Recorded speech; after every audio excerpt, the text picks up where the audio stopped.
Word. Awesome. Cool. Can everyone see this? Photography 101. Awesome, awesome. We got some people joining on here. Cool. Let's move forward.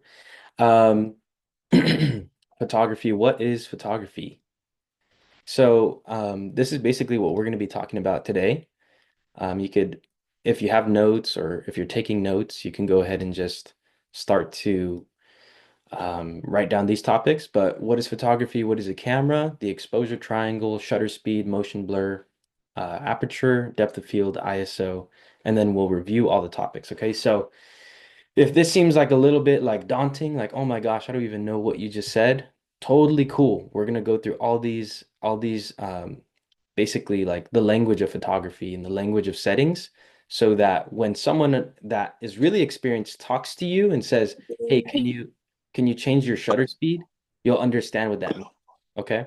So our goal here is to get everyone basically up to speed. There we go. Let's just meet that. Get everyone up to speed on what this language is. Okay? Let me see. So, what is photography? Photography is just the use of a camera to control and manage light. Okay, so we're getting an image and we're basically saving that image, but what the camera is really doing is just capturing light and turning it into information. So the sensor of the camera just turns it into ones and zeros. Okay, ones and zeros, and it's just basically capturing light. So that's what the art of photography is. It's just using a camera to control and manage light. Okay. So what is a camera? A camera is a device that is used to record visual images by turning light into information. So like I said, the camera gets the light that hits the sensor and it turns it into information. It turns it into computer information.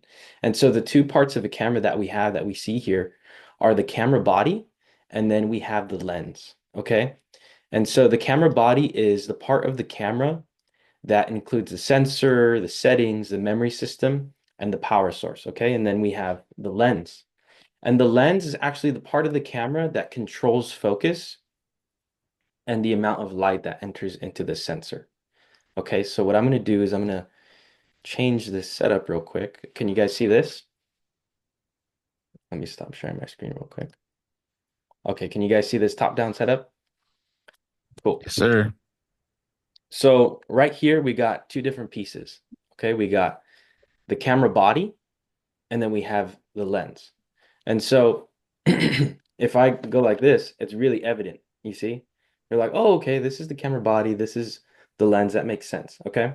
So what's happening is you could see this right here. This is a no-no, by the way. You're not supposed to really like show your sensor like this, but I'll do it for the sake of this class. So this right here is basically think of it as the brain of your camera. This is what's capturing the light and turning it into information. So when you're taking a picture, light is literally going through this glass, right? Going through here, all the way down here, and then hitting this sensor, okay? So light, again, goes from the top to the bottom of the lens and hits the sensor. Why is that important? Well, it's important because there's something happening to the light when it goes through the sensor. So when you're taking a picture, you're really adjusting the settings, and so you're adjusting the lens to change the quality of your image. Does that make sense to everybody? Kinda? Okay, Yes, it does. Yeah. we got some thumbs up. Cool, cool. So yeah, we're just getting light going through the lens and then hitting the sensor. Okay? Awesome. Let me go on to the next portion here. So when we talk about exposure, um, and the amount of light that's being let in, there's three real important settings or terms that we want to focus on. Okay. And those three settings are ISO, shutter speed, and aperture. Has anyone heard those things before? Anyone familiar with ISO, shutter speed, or aperture? Okay, we got a thumbs up from Sister Halsey, some yeses. Cool. That means you guys aren't completely unfamiliar. So that's good to know. And right here, basically, you could see like what that's going to look like on your camera. You know, the little fractions or just numbers, something with an F. So let's go on from there. So this is what your shutter speed is going to affect. Okay. So the shutter speed is your setting that controls how fast your shutter opens and closes. And it's displayed as a fraction. So for example, right here, I have 1 over 25. What that means is, or 1 Hey, over Caleb, do you mean to be on your top-down setup right now? On your screen? on the screen. Does it show that? No, we're on your top-down setup right now. Okay, got you. Thank you. There we go. Can you see it? Now we can. Perfect. Thank you. So your shutter speed is your setting that controls how fast your shutter opens and closes. And it's displayed as a fraction. So in this case, 1 over 125. What that means is basically your shutter is opening and closing at 125th of a second. That's why it's a fraction. Okay, 125th of a second. So these are examples of what you're going to get when you slow down your shutter or you speed it up, okay? Low shutter speed, your image might look something like this, where the light is like very streaked, and you could see that cars were probably going by here, but we can't see the cars, right? We just see the light. A medium shutter speed, I mean, that's something that is probably like 1 over 125. It'll be like a portrait, okay? Something like that. And then high shutter speed, we see that it basically like is stopping the motion. We're like taking a very fast snapshot of something that took place very fast. So obviously when you pop a water balloon, it doesn't look like this to the human eye, but with your camera, you can get that effect where like you stop time. Okay.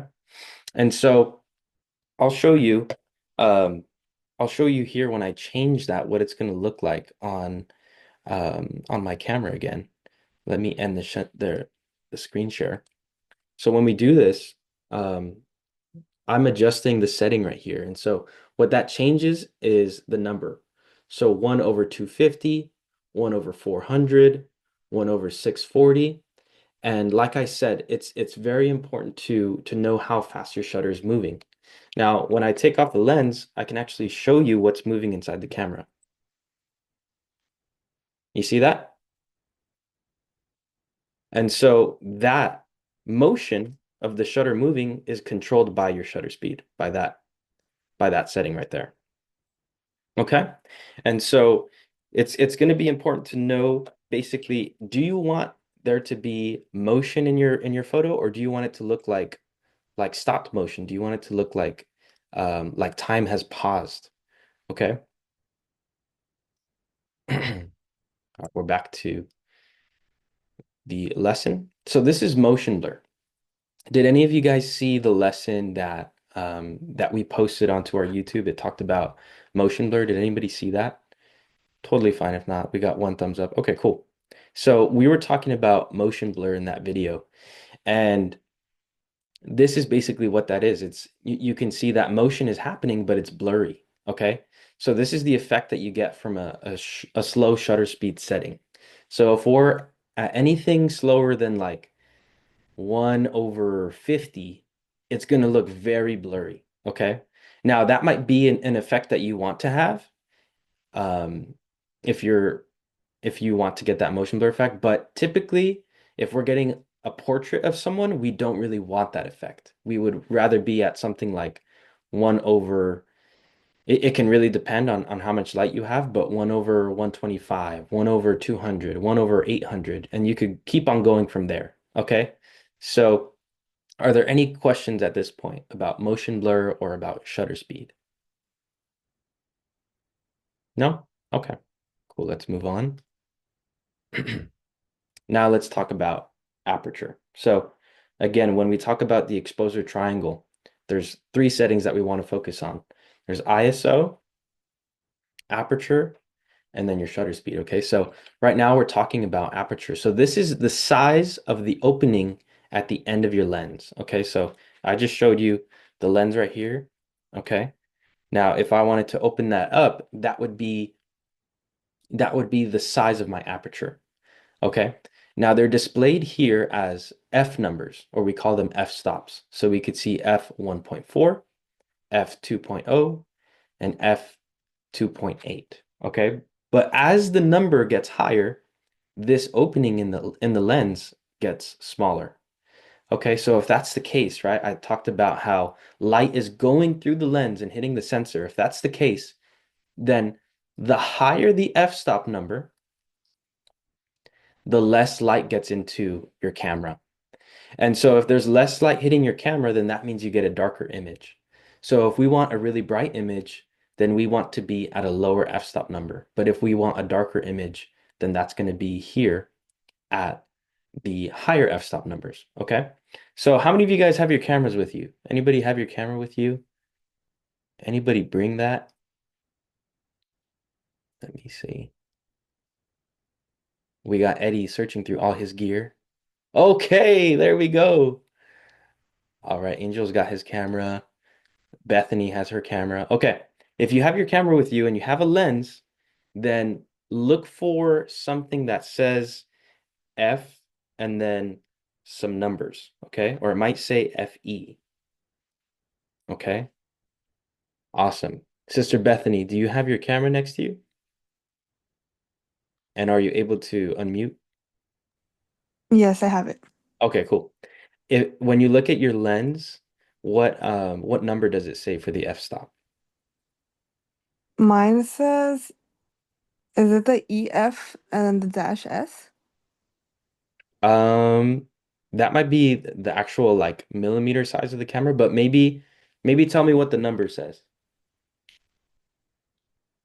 I don't know which one it is. It's okay. There's different ones, so I don't know which one. Okay. Just read them all to me. Okay, it's 18 to 55 millimeters. I don't know Okay. if it's that one. No, that is basically like the type of lens you have or the focal length. So that's talking about like how much is in range of your camera. Not that number. Maybe go on to the next number. It's 135 and then 5.6. Yes, there it is. So 5.6 is your f-stop or the aperture size. So 5.6 is not really it's not like the biggest opening. It's very kind of typical for a lens that you get with the camera or something that's called a kit lens. Okay. So thank you so much, Sister Bethany. We found the f-stop number for your lens. So 5.6. Um, and that's good to know what you're working with. You know, are you working with a lens that gets you a lot of light, or am I working with a lens that is really gonna only be good if I have a lot of light and I'm outdoors? You know, it just depends. So, know what your f-stop is for your lens so that you can anticipate how much light you're gonna need when you go to shoot. Okay, let's move on from here. So, this is something I to have a question. I don't want to cut you off, yeah, no worries. but mine only says 4, so F4, but Bethany's had 3.5 to 5.6, meaning there's a variation between her apertures. Do you know why it's like that? Like why she has 3.5 to 5.6? Absolutely, great question. So basically, if it has two numbers and there's like a dash in between the numbers, so like yours, it says 3.5 to 5.6. Basically, when we have a zoom lens, which is like you said, your lens has different focal lengths. I think you said 18 to 55 or something like that. If we're at 18, if we're all the way zoomed out, then that means we have the capability or the capacity to be at the lower f-stop number, or in this case, 3.5. But what you're going to notice, Bethany, is if you zoom in with your lens, if you were to zoom in with your lens and get all the way to the end, then your f-stop number is going to change to 5.6. That's because some lenses, when they zoom, the actual aperture closes. So they're not able to be at the lowest aperture number the whole time that they zoom. Okay. Has anyone seen that with any of their lenses where it's like variable? You don't always have the lowest f-stop number, right? That happens with a lot of with not a lot of zoom lenses, but some lenses. Oscar says I got an f-stop minus 30. That would be crazy, bro. You would need the sun to get an image, bro. But great question. Thank you so much, Eddie. So yeah, does that make sense, Sister Bethany?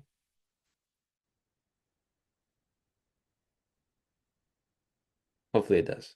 We could move on though. Sorry, I lost the button. But No, no. yeah, that makes sense. Thank you. Okay, awesome. Thank you. So now we're going to talk about depth of field. Okay. Like I said, if you guys have any questions, um, go ahead and type them in the chat or just raise your hand.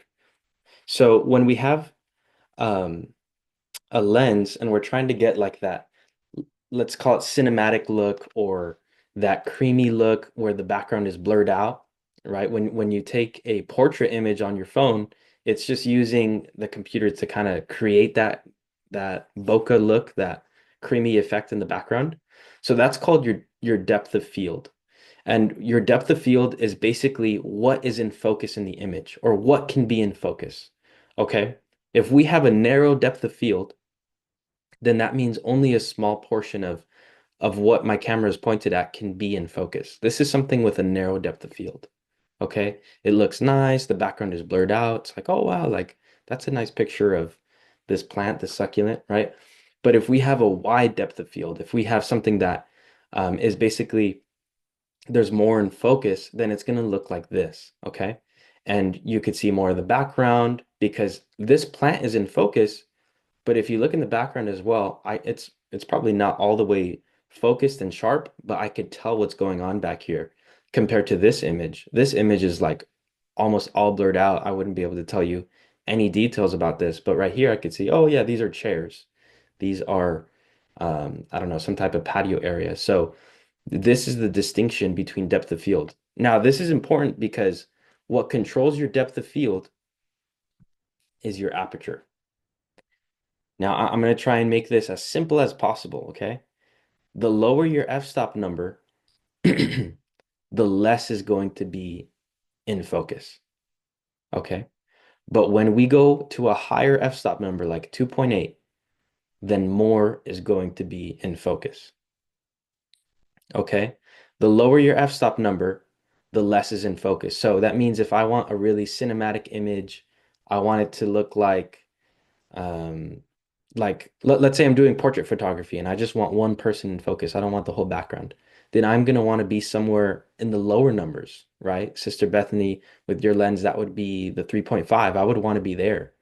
But if I'm getting more in focus and I want to probably take like family portraits or I want to take a picture of a group of people, and then I would want to be here in the higher numbers. 2.8 is actually still pretty low. You would want to be probably at like F9, F11 and above, okay? So I could actually display that for you right here. Let me stop sharing again. And I'm going to go down to the top-down setup. So with this lens, there we go. With this lens, it tells me where my f-stop is. Okay?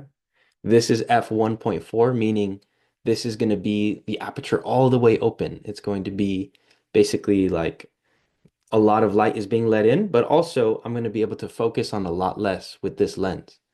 Now, if I go down to f16, that means a lot is going to be in focus with this lens, okay? I'm going to be able to take group pictures very comfortably, and maybe if I take a picture of a building, I'll be getting everything, okay? So higher f-stop numbers mean means that we have a greater depth of field or more is in focus, okay? Any questions so far? Alrighty, good to know. If I'm moving too fast, you guys can let me know. Yeah, don't be afraid to ask any questions. Aperture depth of field. Again, this is a wider, greater depth of field, higher f-stop number. This is a narrow depth of field or a smaller f-stop number. Now let's go into ISO. So this is your camera setting that basically is telling you how bright your image is, how much light not how much light is getting into your sensor, but basically how sensitive your sensor is. Okay, so this is a different setting.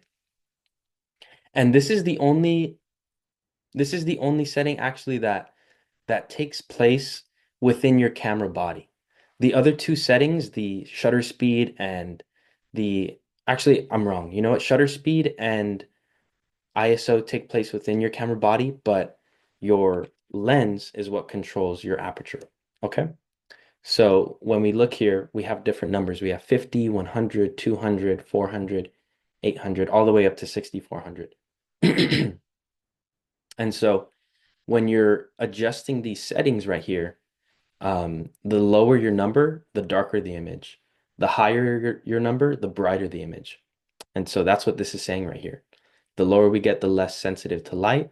We'll capture less light, and more light is needed for good exposure.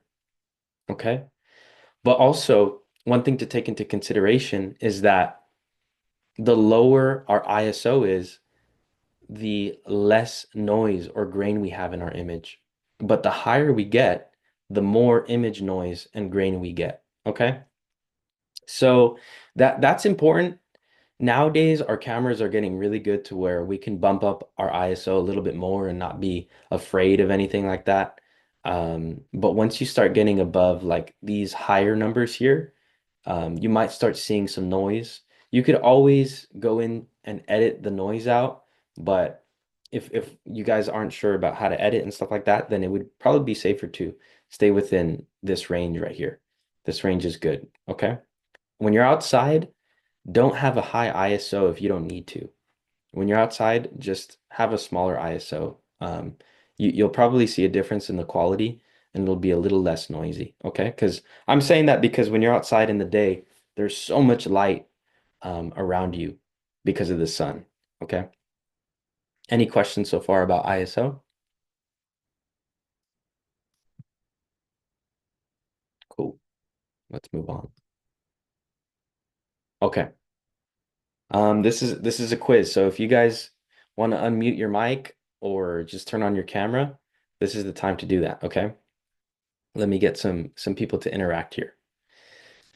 Does aperture control motion blur? Yes or no?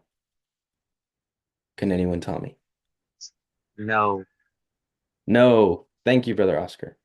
Brother Oscar, what controls motion blur? What setting? Your shutter speed. Okay, perfect. Thank you.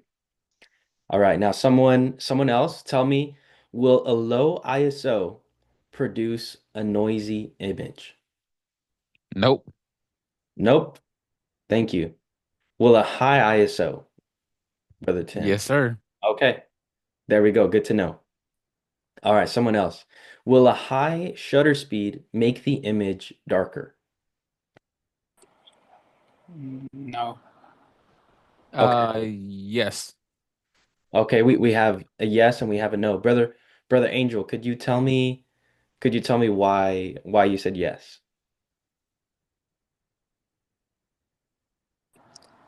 I said no. Oh, sorry, you said no. Okay. Tell me why it wouldn't. Image is darker. I thought it made it like more like the streaks. Hmm. Okay, got it.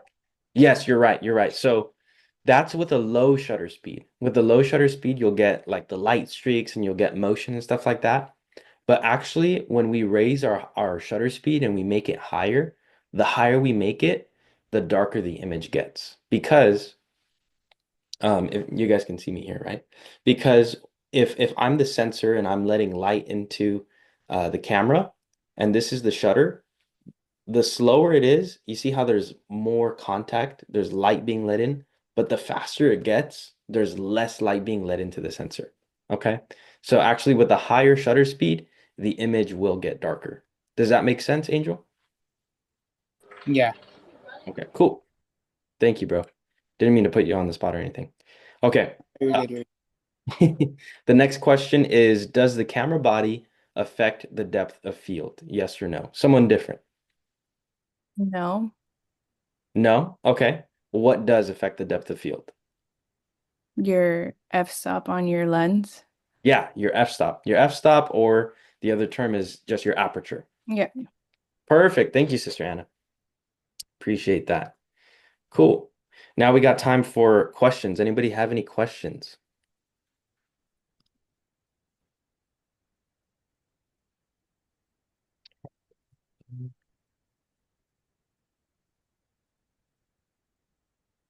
It's over. I see that Nathan left. All right, we got something in the chat. General, or yeah, they could be general. They could be any questions you guys have about photography. That's what we're here for. So, any questions at all? All right. Oh, we got more questions. Okay. Eliseo, he said, I don't know if I'm asking this question the right way, but what would be the best setting on the camera to be able to adjust the settings? Got it. Okay, I think I know what you're saying. So when you have a camera, I'll show you right here on my A7 IV. If we look at our camera, we could see different things right here. Let me see. There we go. We're in focus. So right here it says M, and then there's S, there's A, there's P. What do all these things mean? Okay. So basically those are different modes that your camera can be in, different setting modes that your camera has. Okay. So that's a great question, Eliseo. In order to be able to control everything, we want it to be at M. M stands for manual. So manual just means you're going to be adjusting all the settings yourself. Um, you're going to be adjusting the shutter speed, the aperture, and the ISO, and more. And so if you want to be able to have full control, you want to be at manual. The other ones, S and A, those only give you partial control. So if you're at S, that means you're at shutter priority, meaning you can control your shutter speed. Okay.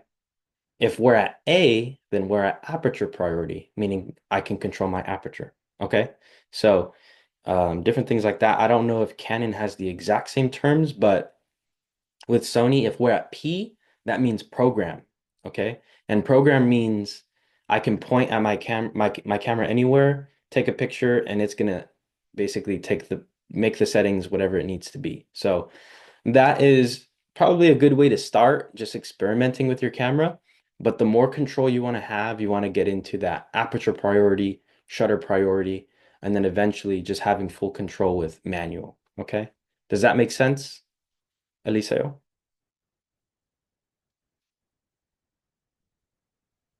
Yes, sir. Thank you. Awesome. Good to know, bro.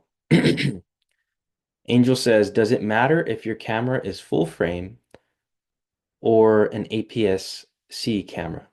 That's a great question. I would say if you're just starting out, it doesn't really matter at all. It doesn't really matter what you have. It could even be a smaller sensor than that, called a Micro Four Thirds sensor.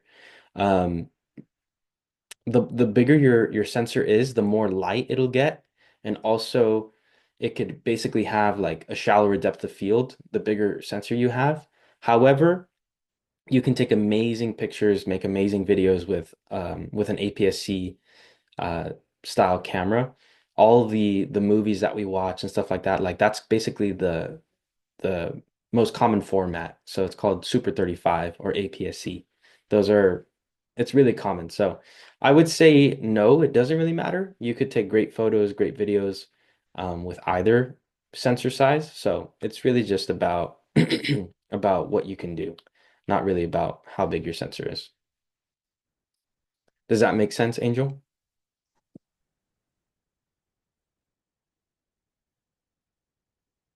Yes. Okay, perfect. Thank you, bro. I put one above about megapixels.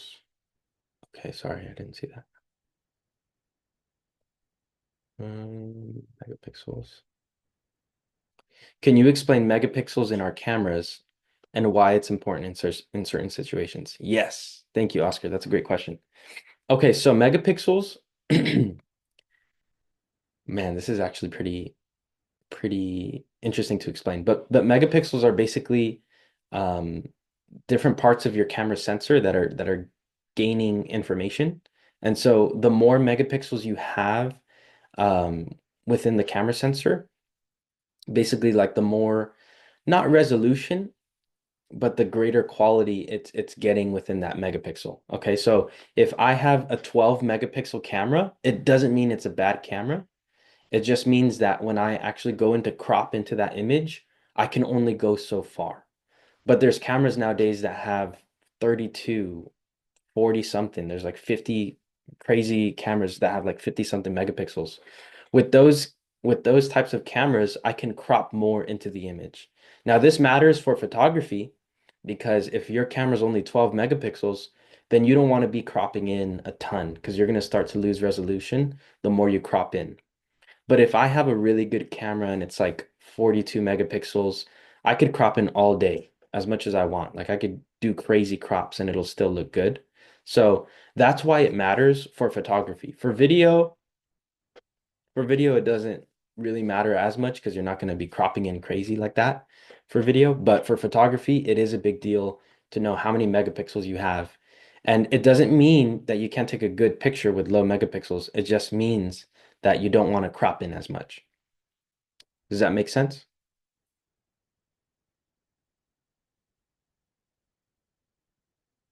Thank you. Beautiful explanation. Thank you, bro. I appreciate you. Okay.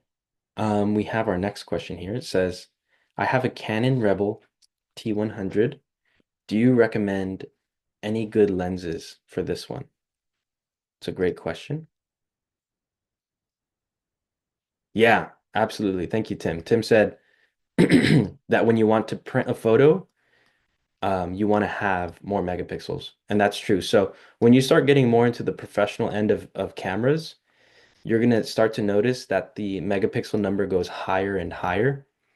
And that's because basically, like when we're looking at an image on our phone, the image is only this big, right? But if we're looking at an image on a billboard, that thing's like 20 feet long, 10 feet wide. It just depends. So you're going to need to have more megapixels because the resolution is going to be blown up like that. So that kind of needs to happen. Awesome. Let me look real quick for lenses that would be good for a Rebel T100. But you know what? Victoria, I'll get back to this question. Um, but if anyone has had a Rebel T100 and wants to recommend some lenses, go ahead and throw them out there, and then we'll review them right now. I'm pretty sure that that's an EF mount. So we'll go. I'll send you some options in the chat later. Awesome.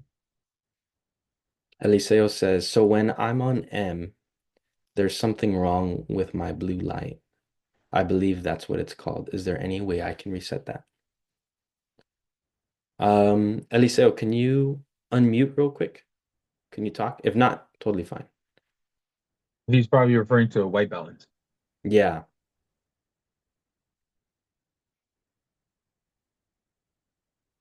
Yes, the white balance. Okay, perfect. So yeah, that's what I was talking about when I said that when you're in M or manual, you have full control over all your settings.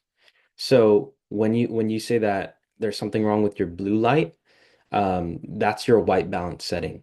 So your white balance is going to be needed to be adjusted depending on your area.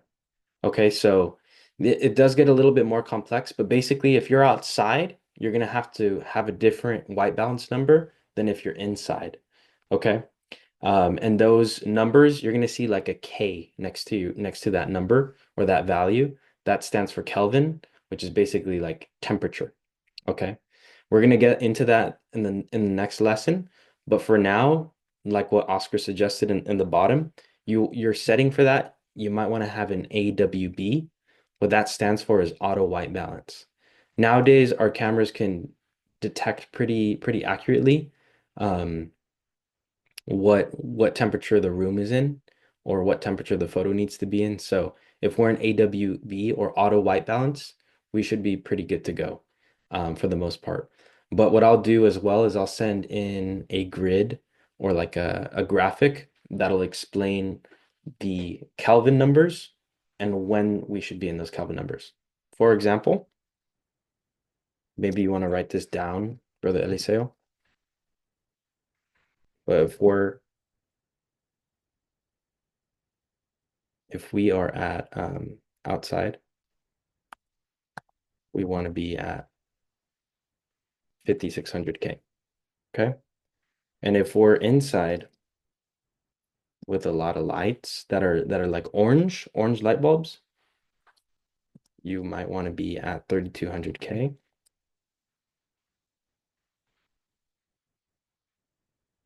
And for different areas, you're just gonna have to adjust and see like what looks right, what looks more accurate. So you can adjust that setting, but this will be a good like rule of thumb to know. When I'm outside, I want to be at 5600 Kelvin, and you should be good. Let me see. What specifically are you shooting, and in what light condition are you going to use it in? Mostly in churches with bad lighting. Okay, I get you. Yeah, for Sister Victoria, we could recommend some good lenses. Let's start off with the Nifty 50. For every camera brand, there's going to be a lens called a Nifty 50 that is basically a 1.8 f-stop. And this lens is always good to start off with because it's the cheapest version of a lens that you could go basically have a lower f-stop number at. So 1.8 is actually pretty good in most scenarios.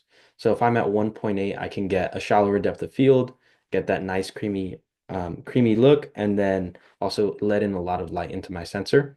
And so that will be like a pretty accessible lens and a pretty budget-friendly lens. A Nifty 50, you could look that up. You could say Nifty 50 for the Rebel T100. And you could find some options. But like I said, Victoria, I'll send in some options later. Awesome. Are there any more questions? Any more comments? Anyone have a...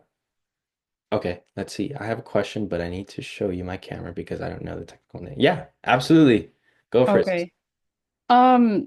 So can you explain what like this part is? Let me Like honestly let me make my zoom bigger. it's like it has like 0, +1, +2, +3, -1, -2, -3. Got you. Like on the Sony. Mhm. Is that a Sony It's A60 a A7 III. A7 III? Got it. Okay. So every camera is going to be a little different. What she showed us right now is basically like the levels on her camera, the exposure. That's a, let me look it up again. But that's a great question. Hold on.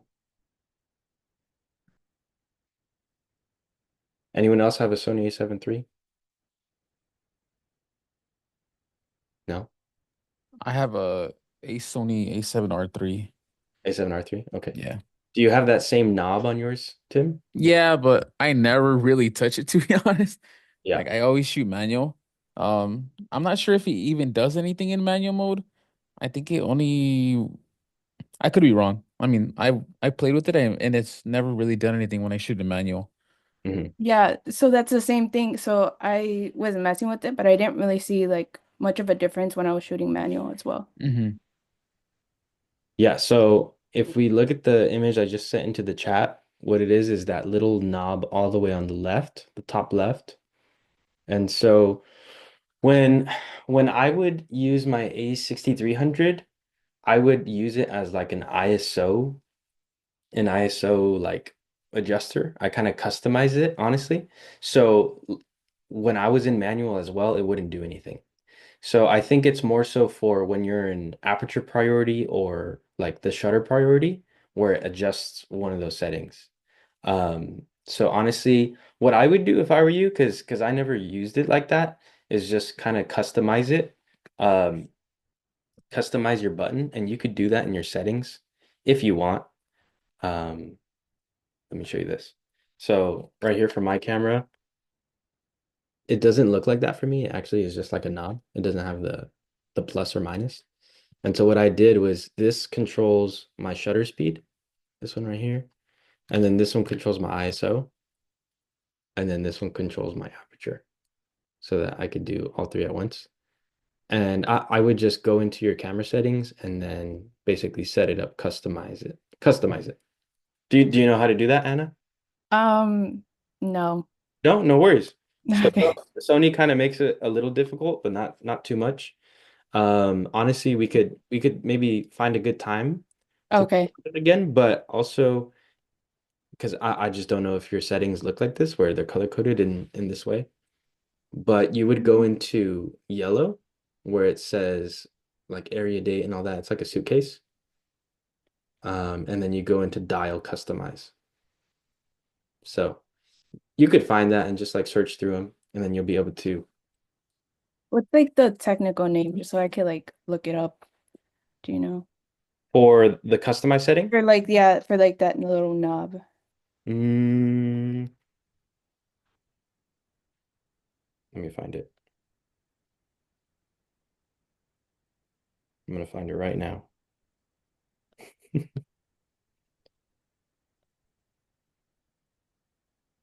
Right here it says rear dial.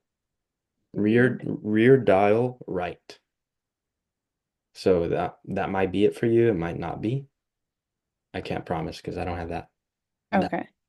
That's okay. Thank you. Okay, yeah. No worries. But you know what? I'll look it up as well if we can't. Okay. What camera do you have, Caleb? I have right here, this is the A7 IV. Can you guys see me? No. There we go. Okay, there we are. Yeah, I have the A7 IV for photos. And then for video, I use the FX30. Sony FX30. They're both Sony's. Sorry. So it's called the exposure compensation dial. Compensation. That's right. Thank you. Yeah, no problem. Thank you. Thank you, Tim. Let me see. Anyone else? I'm going to have a meeting with my social media team. Thank you for your help. See you next time. Okay. You got it, Victoria. Have a good one. Do we have any more questions? Anything else?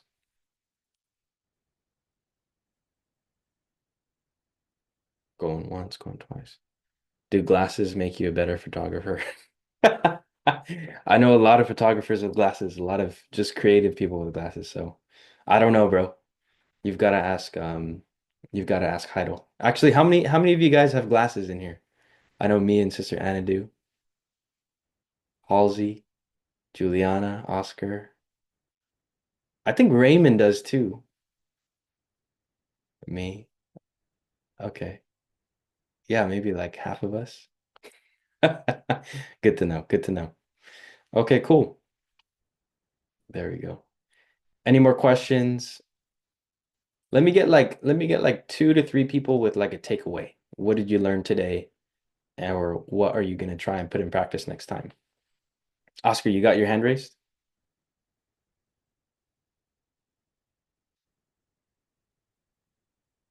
Oh, no, you're good. You're good. All right, let me get someone with a takeaway. Maybe Eliseo or Sister Halsey, Desiree. Anyone have something that they'd like to share? I know it's a little awkward, but just share one thing that you got today, and then we could dismiss. Anybody?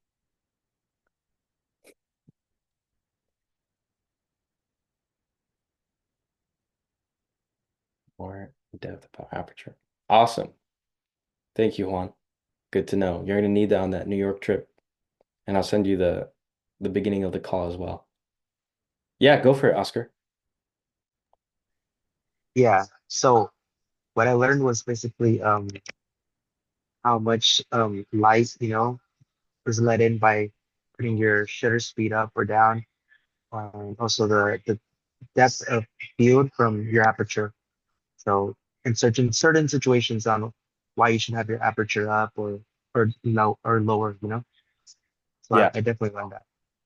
Perfect. Thank you, bro. And then we got our last one right here.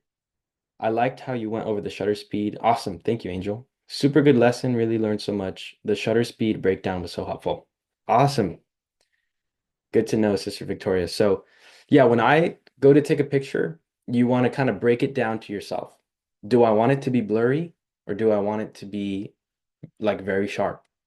And then what do I want in focus? Do I want a whole crowd in focus or do I just want one person? Okay. And so when you're going to take these pictures, you could start with these settings. Just start with your shutter speed and get that where you want it. And then go to your aperture and say, okay, I actually need it I need to have this much in focus. I don't need this much in focus. And so you're going to adjust your aperture next, and then you can worry about your ISO. Okay. So shutter speed, aperture, ISO. Alicia said, I learned more about my manual settings for sure. Thank you so much. Awesome. Yeah, no problem, bro. Well, thank you guys for joining, and it's been a blessing to have you guys on here. We're gonna do this. I'm trying to do this once a month. So if you guys have any questions, or maybe you want to go more in depth into what type of camera should I buy, or what type of lens do I need, we could do that in another lesson. Okay, so um, don't forget that Max has his lesson coming up. And then also on April 27th, we're going to have Saul Ruiz with us, and he's going to be talking about graphics. And so he's going to go over his whole process of how he starts a graphic into how he finishes that, composition, assets, typography, all that stuff. So we're really excited for what we have coming on. So stay tuned, be in the chat, be active. And if you guys have any questions at all, don't be afraid to contact Max or I, or just send it in the chat. Okay. But God bless you guys. And we'll do one more prayer here and then we'll dismiss. Okay. Let's bow our heads. Lord Jesus, we come before you again. We give you all the honor and all the glory. We thank you for your grace, for your mercy, and for allowing us to come together, Lord, to learn about media ministry, about taking a photo. We pray that you would be glorified in the talents that we have, and that we would use them for your kingdom, for your honor, for your glory, Lord. I thank you for allowing people to come and to learn, and for allowing me to learn as well, Lord Jesus. We're all in this together, Lord, to better serve you, to better equip our churches, and in Jesus' name, to see more souls baptized and saved. In Jesus' mighty name we pray. Amen. Amen. All right, guys, God bless you. Have a good one, and we'll see you later.